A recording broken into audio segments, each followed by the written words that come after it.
keep it on replay. Keep it on replay. Keep it on replay. Keep it on play. Keep it on play. Keep it on play. Keep it on play.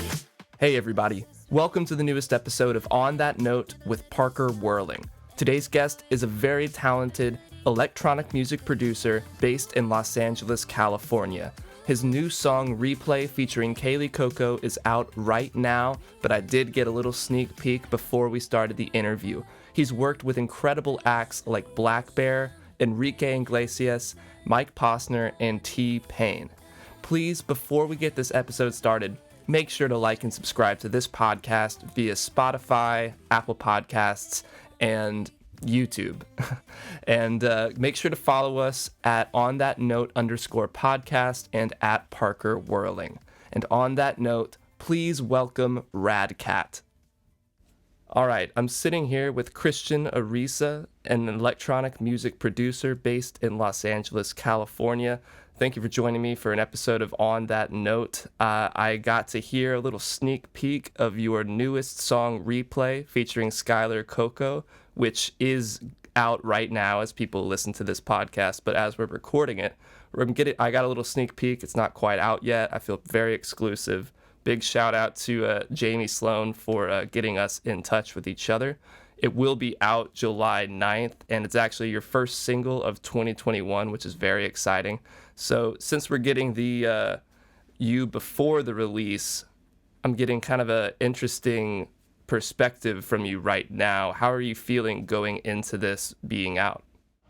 Well, it feels very nice to finally release something because it's like already, it's gonna be July, or it is July already.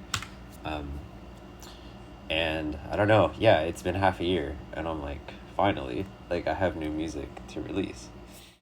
They've really been itching to get it out there. Yeah, and it's also a departure from the stuff I was making before. It's like more pop orientated with like disco-y. So yeah, I'm really excited for that too, because that's the kind of music that I actually like to make. Really, that's really cool.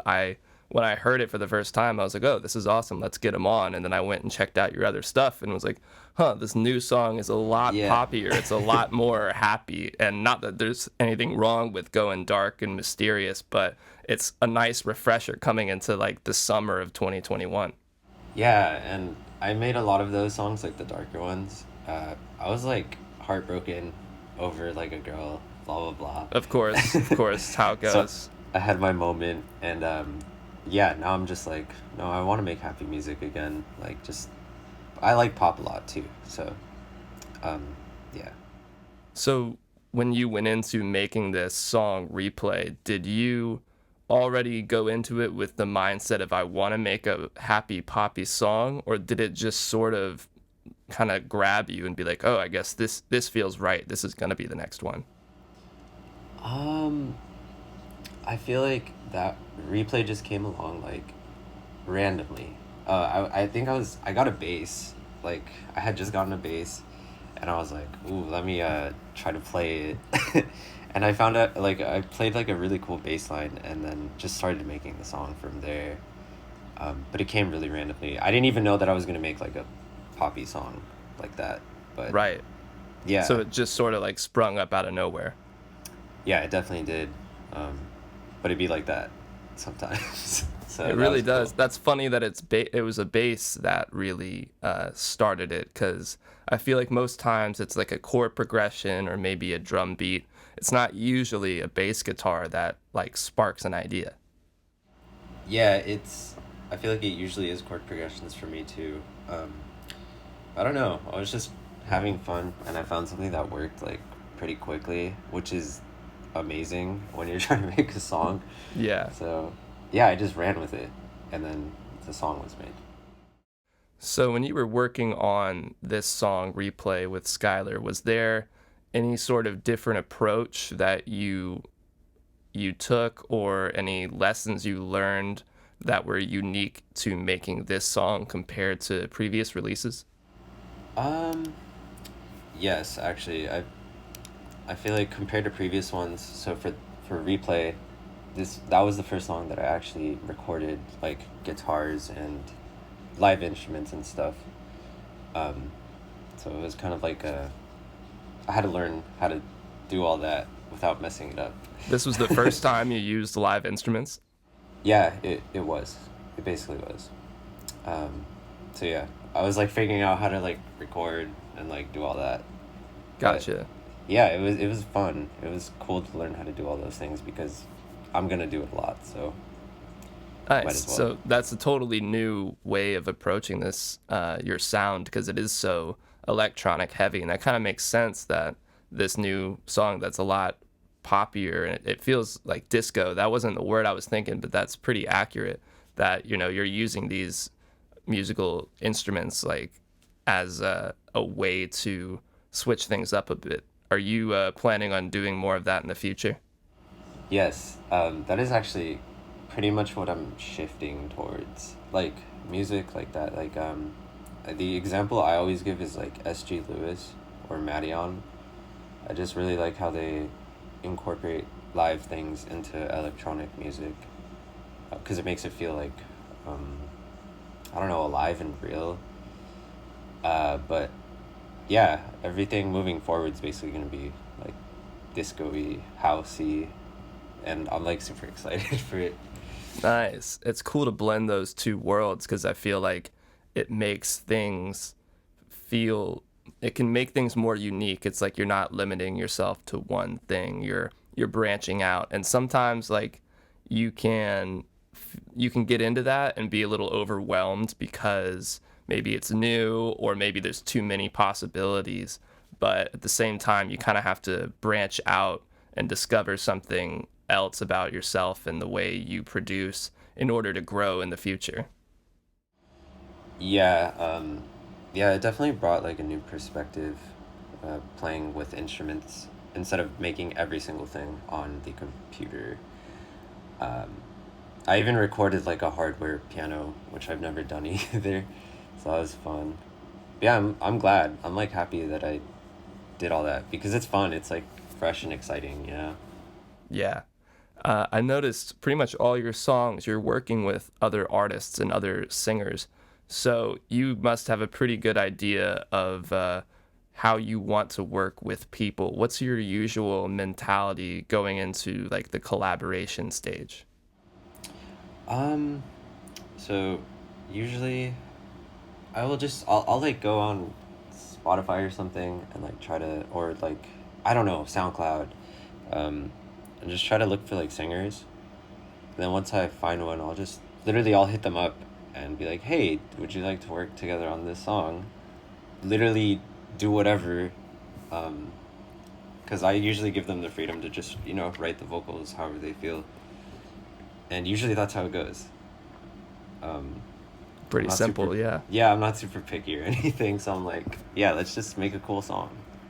That's awesome. I mean, that's exactly how I find a lot of artists that I interview. It's like people think that there's this kind of weird process that happens in the back, but it's like honestly, it's just very fruitful to reach out, be the one to reach out and make things happen. It's like everyone's on Instagram, everyone's on the internet. Like you can reach somebody if you want to reach them. And my dad always told me if you don't ask, the answer's always no. So there's not a reason to hold yourself back. Like if you think you want to work with this person, it might not hurt to just ask and see what can happen. I like that saying. I'm gonna like hold on to that. That's Hey, that's good. awesome. But yeah, that's very true. Like there have been people that I thought wouldn't reply, and then they ended up replying, and I'm like, okay, well, cool. If I didn't do it, I wouldn't have known. So yeah. And speaking of, crazy people like reaching out to you and making things happen like that, I read that Blackbear heard your remix of his song IDFC on SoundCloud, and he just DM'd you out of nowhere. What was that? What was that like when you got that DM? Um, I was honestly, it was pretty crazy. Uh, I was like hanging out with my friends, and I think we were like getting food. It was like late, And then out of nowhere, like I got a DM from him because I remixed the IDFC song, and he saw it, and I don't know, we all just like freaked out inside of this place, and I couldn't believe it. And that was the first time someone like way bigger than me, because at the time like I barely started really making music, but that was the first time someone like that was up there like noticed me, so it felt really good um to like see that happen. Did you already like, were you already a big fan before he reached out to you, or was this kind of like, oh, I know this song, let me just see what I can do with it? When I so I wasn't a fan yet actually, because I had just barely found out about his music when I picked that song to remix the IDFC song. Um, but yeah, I became one very quickly because like he make well at the time he would make like R&B, and I'm a huge fan of R&B, so and hip hop too. So yeah, So from working with him over the years, because now this is more than just like a one-off relationship, you guys have done remixes together, and like this happened back in like what, 2014, 2015. What would you say have been some like big lessons you've learned from working with him? um, I don't know if I've like learned lessons, but it's definitely helped me like evolve as a like or just look at making music from like a different perspective rather than just like electronic, because in like hip hop and pop or just all of that, like there is you have to I don't know, there's like a different structure for things. There's just a different way of going about production, and it just helped me like look at it from a different angle and kind of like take what I take what I learned from all that and try to apply it into my own electronic stuff. So I'm very thankful for all of that. So kind of just like exposure from a completely new perspective on music, really. Yeah, I basically learned how to like do pop, I guess, you know, which isn't as easy as it would sound. No, it's not. I remember being a kid, like younger, and I was in, a band just with my friends. We'd play like blues and rock and things like that. And there always, for some reason, was this like rejection of pop music because we thought it wasn't real or it was easy to make. And it's actually like one of the hardest things to do because you have to appeal to a general mass of people, and like melodies have to be on point, harmonies have to be on point, the groove has to be perfect. It's so hard to write a good pop song. Yeah, and I came to, because I used to be like that too. I didn't really appreciate it a few years ago, but I just came to realize that a lot of work goes into it, and it's not easy like making a song that the general public or whatever is gonna like. So yeah, I found an appreciation for it. What do you think makes a perfect pop song? I think what makes a perfect pop song, probably the writing. Um, the instrumental matters a lot too, but I think the words, the lyrics, are usually what people remember the most. Mm. So I think the writing has to be like amazing, which is also really hard. So yeah, Making a hook that people remember off of, not even like where they can repeat it by the end of the song. Like the song's not even over yet and they already know the lyrics to the chorus is like insane. When someone can really do that and make you never forget that kind of stuff, it's insane. yeah, you have to make something that is gonna end up on TikTok somehow. Yeah, that's Now, such a crazy new thing. I mean, that has only been around for like what, 3 or 4 years, or at least it's only blown up within the last 3 or 4 years. And now people's hits are made on that app. yeah, I'm pretty sure there are probably record label people that like go through it and like I'm sure. look for songs to sign and stuff at this point. But yeah, it's really crazy how TikTok like dictates the charts and stuff now. It's It's wild. weird. It's weird. Like I don't want to I don't want to feel bad about that because it's just another way that people are going to find new catchy music, and it shouldn't be like a bad thing, but it's just interesting that, 10 seconds of a song can be all you need, really, because even if nobody cares about the verses or whatever, or maybe it is the verse that they care about, but if there's 10 seconds of your song that goes viral, like, you'll be known just for that Vine, like the original TikTok. Yeah. I'm back in like 2014 right now. I miss Vine too, though, but I yes. know, me too. Yeah, it's insane because a lot of the songs are very questionable too, but I'm just like, Yeah. I'm just like, wow, that's really all it takes. But at the same time, I mean, you can't predict that, so I don't know, it's tough. Yeah, it is pretty unpredictable. Some songs you're like, how did this blow up? Yeah, some of them, like, sometimes I listen to things and I'm like, how did they think of mashing these two songs together? Like, but I don't know. There's some geniuses out there, I guess. Or something like the Backyardigans songs. Like, how the hell did that become this Yeah. huge viral TikTok meme? I don't get it. Like, it's a children's show. Like, how? It's a song from a children's show. And it's like, I never thought of the Backyardigans, and suddenly it's on every TikTok I'm watching. Yeah, and who knows what it's about to be like next month. Yeah, or even tomorrow. Like, this shit happens so quick. Like, it recycles so fast. Yeah, I think it's cool that it can like really boost up people's like music like stuff, but at the same time, I don't know, some of it's just kind of like really weird. Yeah, well, it can boost you up, but it's also like fleeting. It feels like Yeah. in a moment it can be gone. Right, yeah. I think that's what I was trying to say, but yes. Like, in a world where it's like endless, constant entertainment. Yeah. I don't know, it's weird. I feel like music has gotten a little bit more, like, feels more disposable since like streaming came around, but Yeah, it's like it's more accessible, yeah, it's so but it's easy. also a little more disposable. Yeah, because there's like thousands of songs like released every single day. Mm-hmm. Yeah. And you can make music from a laptop or your phone, and that's it. Like, you don't need a lot of equipment. Back in the day, you had to book studio time. You had to know somebody who knew somebody to like get your records published.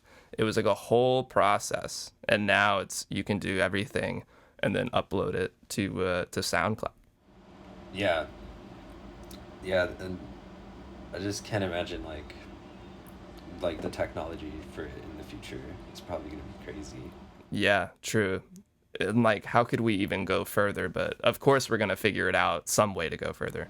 I feel like one day AIs are just gonna make music instead of actual people.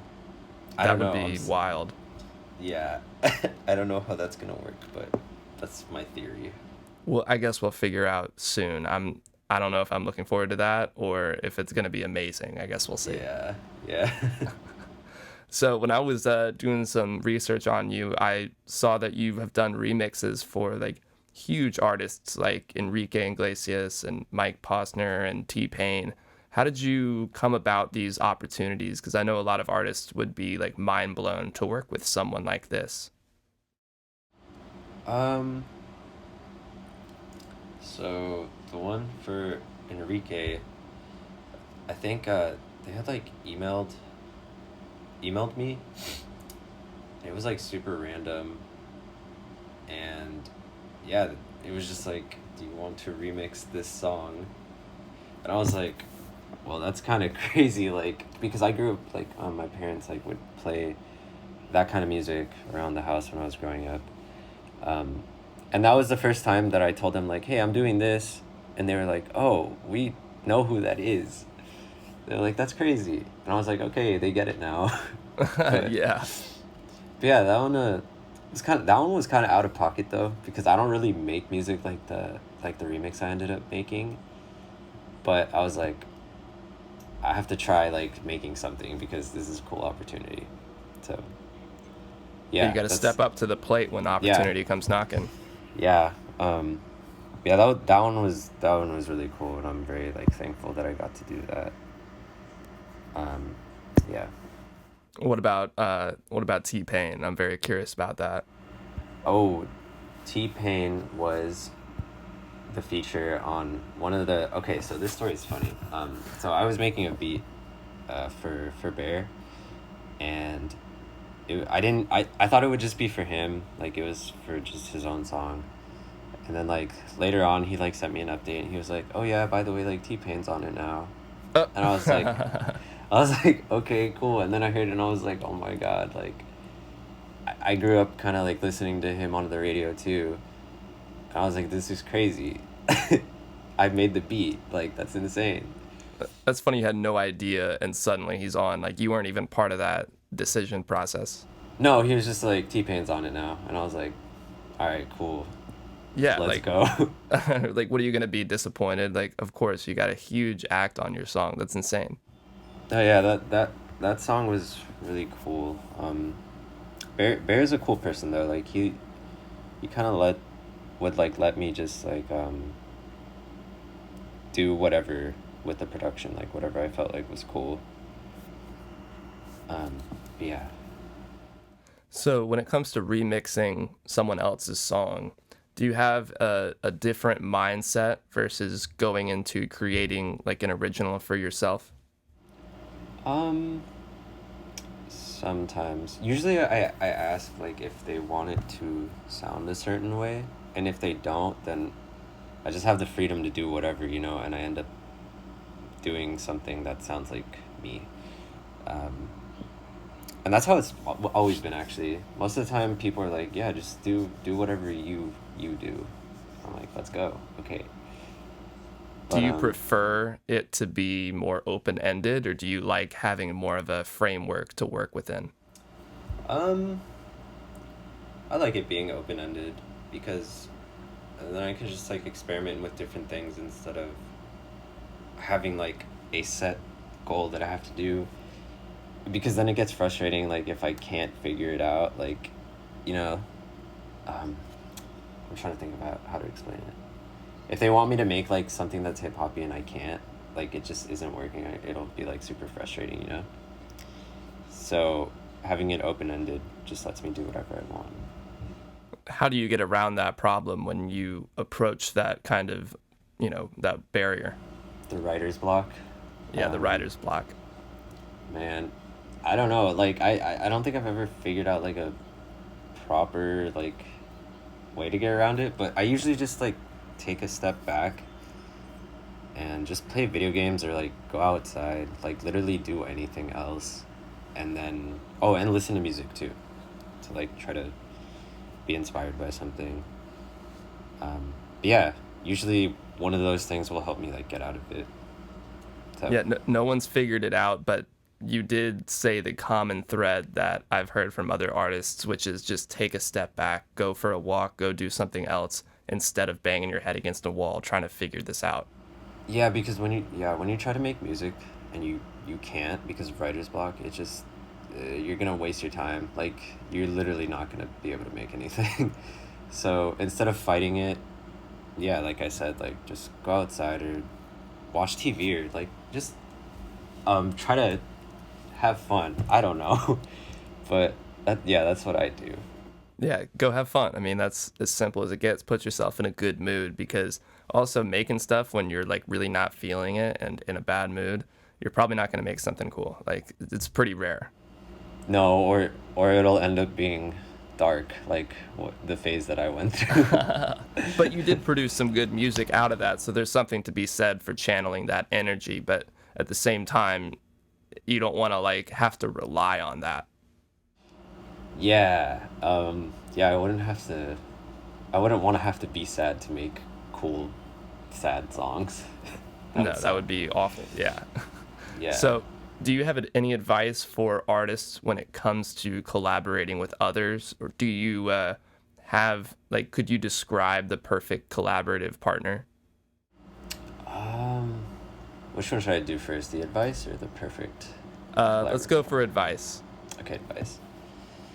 When trying to collaborate with other people, well, like literally all I do is I'll seriously just hit people up like on Instagram or something, or you know I'll find them through SoundCloud or whatever.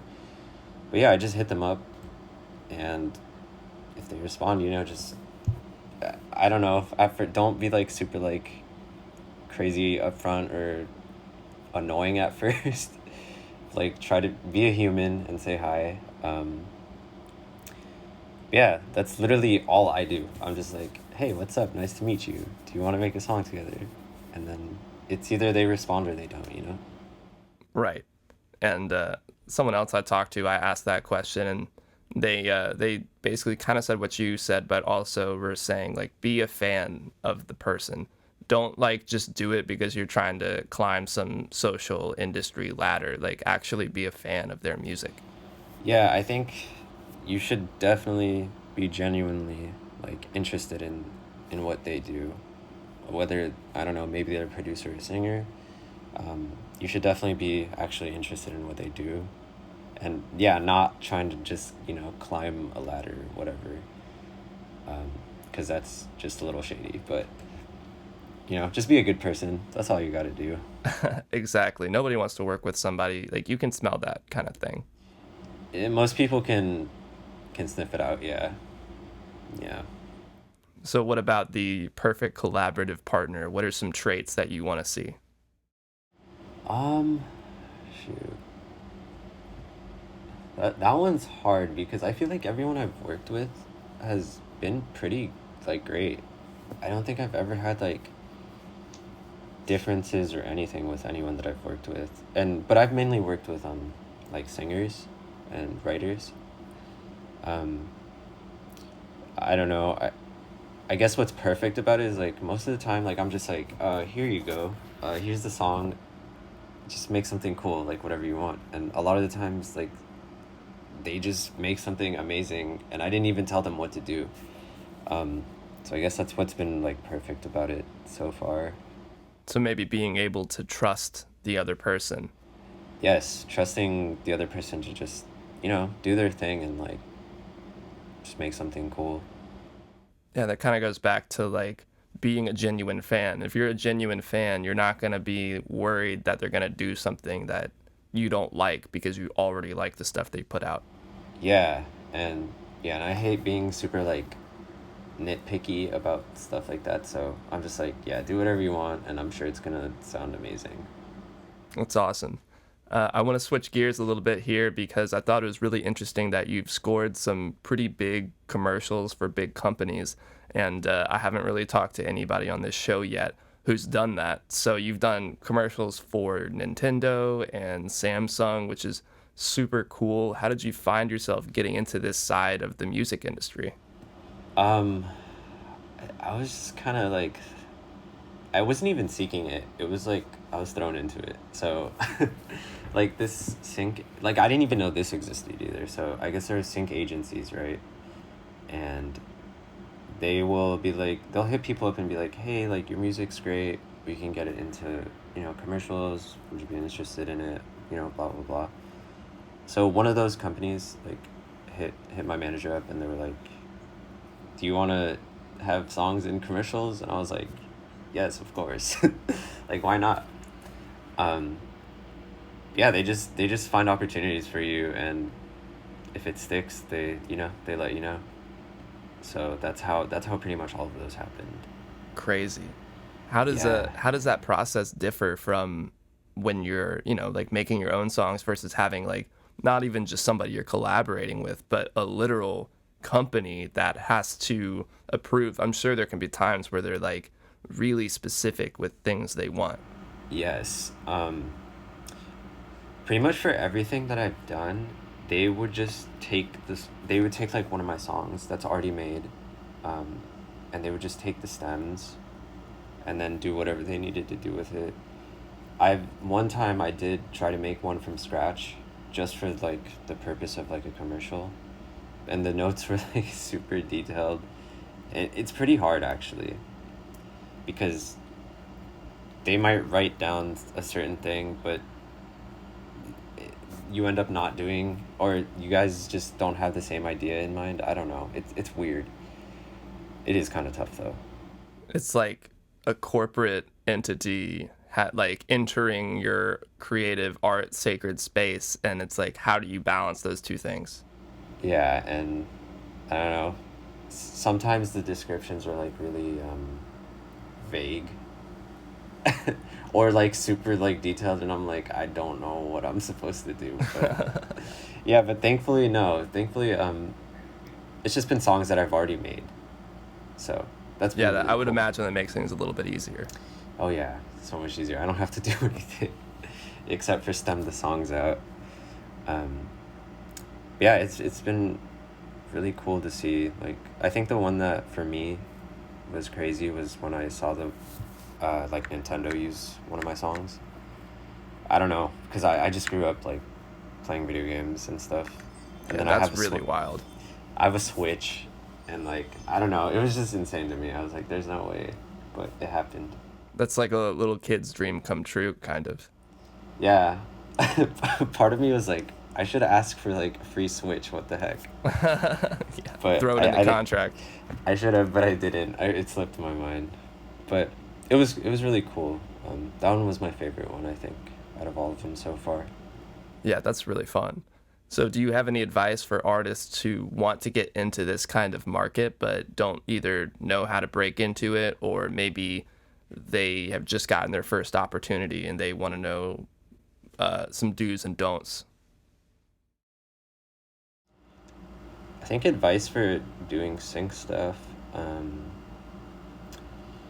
maybe try to find like a sync agency that you want to work with, because it's much easier that way, because they're the ones shopping your music out to the right people. Um, and then besides that, like, the only advice I can give is just try to follow their requests like as closely as you can, because it's just hard. You're just not gonna get every single opportunity right, That's just how it is. But yeah, I don't know. Besides those things, I don't know, just do your best if that's what you want to do, Because it is a little bit tough. Yeah, I would imagine that's a very specific industry to try to break into. Like, I do acting, and commercials are a whole different thing than doing film and TV stuff. And it's like there's it's like a whole different approach, and you almost can't get mad if you don't get it. I mean, you can't get mad if you don't get the role, because it's like they have such a specific thing they want, and like you can't judge your self-worth on like holding up a Coke can and they don't like the way you do it, you know? Yeah, in music terms, it'll be like, oh, you used the wrong like snare or Yeah. whatever, and it's like, well, how was I supposed to know? And It just happens. and then they like don't know how to tell you, so they're like, the beat sounds bad, but they don't know like how to explain what about the beat sounds bad. Yeah, because yeah, it's like corporate people trying to explain music. I know. Yeah, yeah, that's what I came to learn about that though. Sometimes you just won't get it, but it's part of the process and it's okay. Yeah. And those learning lessons like bleed into, how you create your own music or how you remix someone else's. Yes. Yeah, I think those like the commercial stuff helped too, because you have to like follow a structure so closely. Um, yeah, I think that helped out as well. And I'm sure that makes breaking free and being really creative even more rewarding. Yes. But it's also nice to do things like that, because lately I've just had the freedom to do whatever I want. So sometimes it's cool to have a task and Like a and test. yeah, I don't know, just try something else. Like sometimes I'll randomly make like dubstep or something, and I don't really like those genres, but I'm like, hey, like I gotta like test myself, like, or challenge myself, I guess. Um, but yeah, it's fun. Yeah, it's good to switch things up and see what you can do in a completely different situation. Yes. Hmm. Awesome. Well, Rad Cat, that's going to take us over to the last 5 here, where I'm just going to ask you 5 questions and we'll be out. Okay.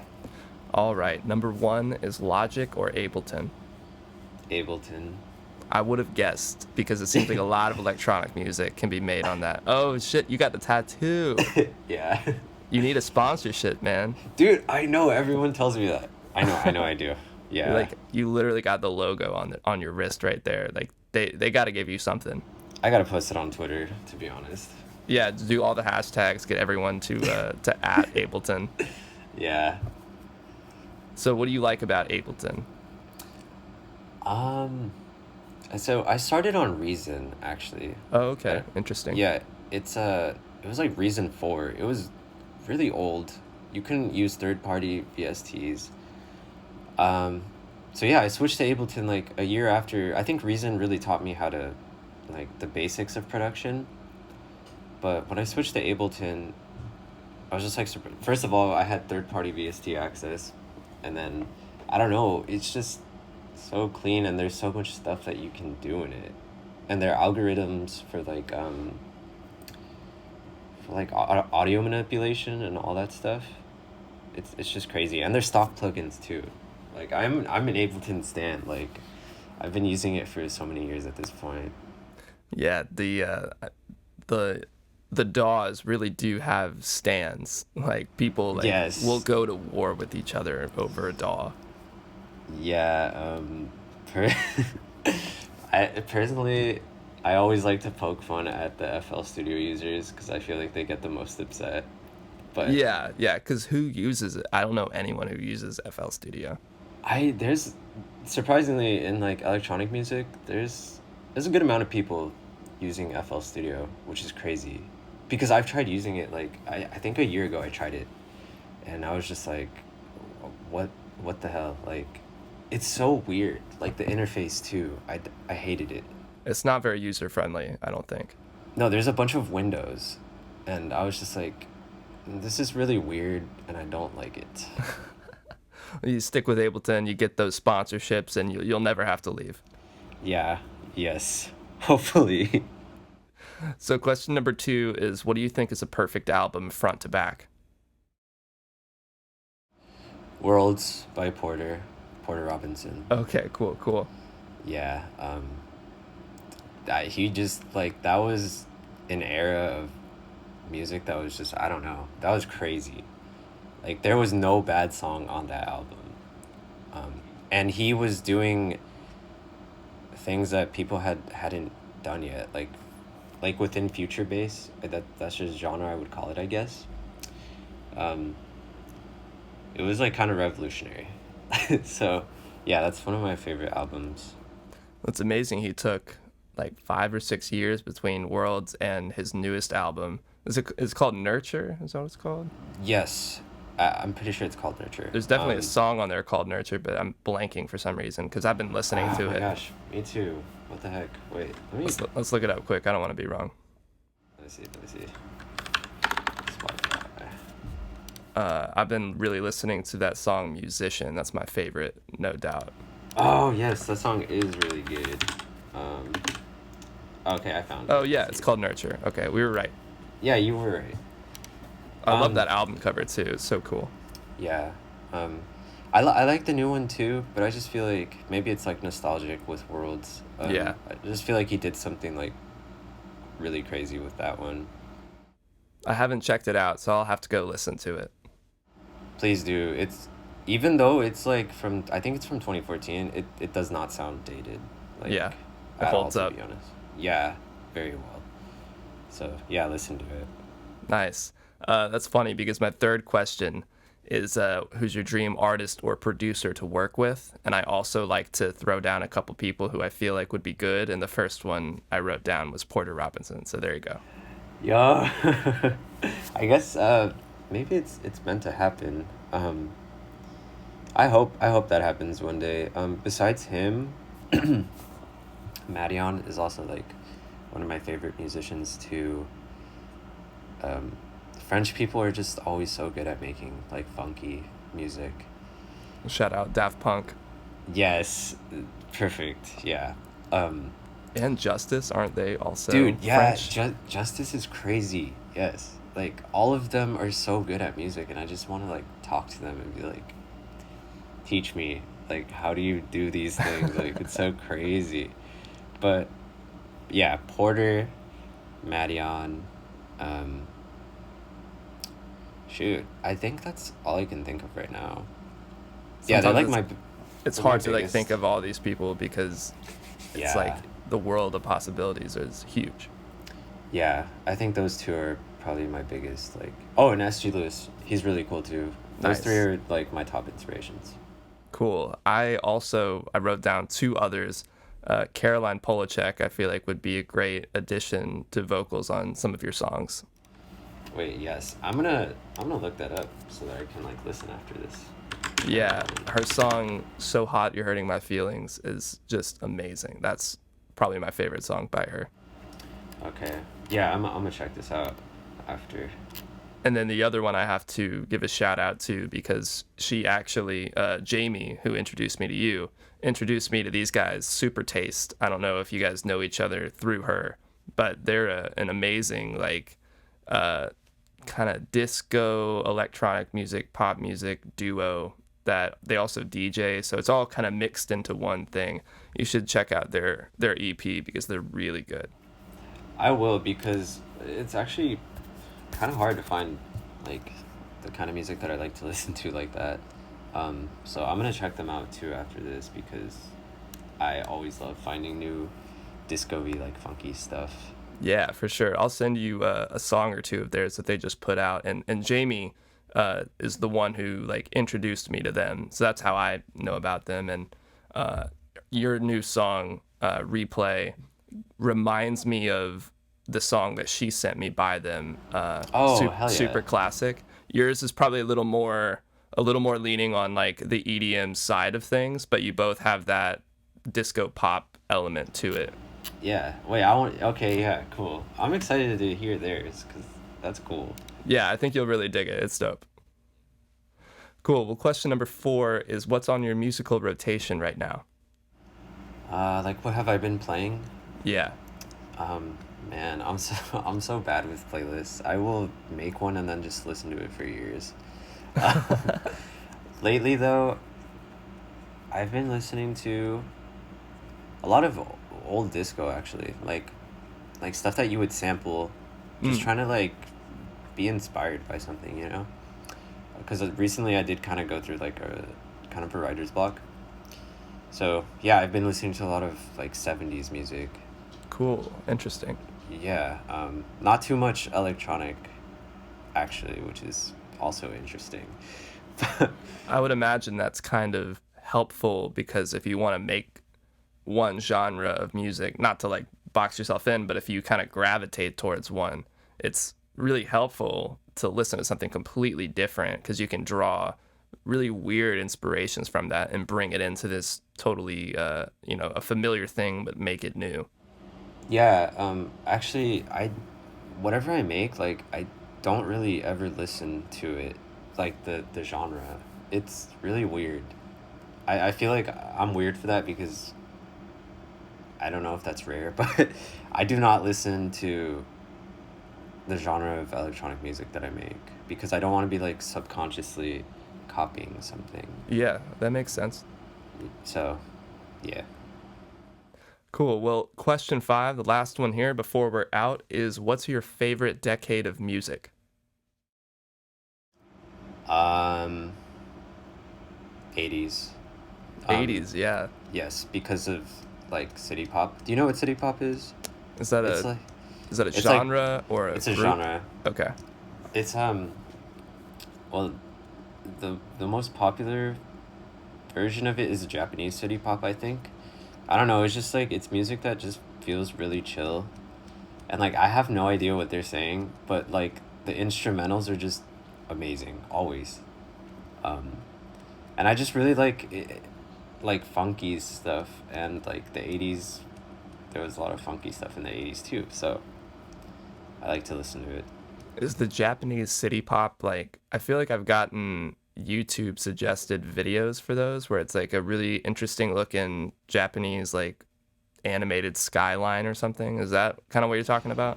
Yeah, I think so.